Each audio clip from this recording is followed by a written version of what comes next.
தான் ஒருத்த களத்தில் இறங்கி நின்னால் அதனால் பாதிக்கப்படக்கூடிய தொண்டர்கள் நிறைய. இதெல்லாம் சிந்திக்கிறாரு அண்ணன் ஓபிஎஸ் அவர்கள். நல்லா புரிஞ்சு, அவர் சிந்திக்காதவரில், தனக்காக வாழணும்னு நினைச்சவர் இல்லை, கட்சிக்காக தான் கையெழுத்து போட போய் தான் எடப்பாடி பழனிசாமி இப்படி வளர்ந்து வந்து உட்கார்ந்துருந்தார். கட்சி வளரட்டும்னு அவர் கையெழுத்து போட போய் தான் எடப்பாடிங்கிற ஒரு பழனிசாமிங்கிற ஒரு பிம்ப வழியில் தெரிஞ்சு. புரட்சி தலைவி அம்மா அவர்களுக்கு பிறகு தர்ம யுத்தம் நல்லா இருந்தது. அம்மா சமாஜிலேருந்து தர்ம யுத்தத்தை தொடங்கி அவர் வந்து தமிழ்நாட்டில் 60-70% மெஜாரிட்டி பர்சனாக இருக்கிறாரு. இந்த பாஜக தானே அன்னைக்கு வந்து சேர்த்து வச்சுங்க, வித்யாசாகர் எல்லாரையும் கூப்பிட்டு வச்சு உட்கார வச்சு நீங்கள் வரணும், திமுக வந்துடக்கூடாது, பாஜகவை வந்து சேர்த்து வச்சுங்களா.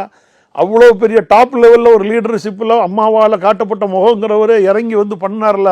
எடப்பாடி பழனிசாமி என்னென்ன துஷ்பிரயோகம் பண்ணுறாருன்னு அனுதினமும் அந்த பாஜக தலைமையிடத்துக்கு அண்ணன் ஓபிஎஸ் அவர்கள் தெரியப்படுத்தினாரா, படுத்தலையா? டெல்லிக்கு எத்தனை முறை போயிட்டு வந்தார், டெல்லிக்கு எத்தனை முறை எடப்பாடியை கூப்பிட்டு வச்சு கண்டிச்சாங்க. ஏன் சார் எடப்பாடி அந்த அளவுக்கு பயப்படுறீங்க? அமித்ஷா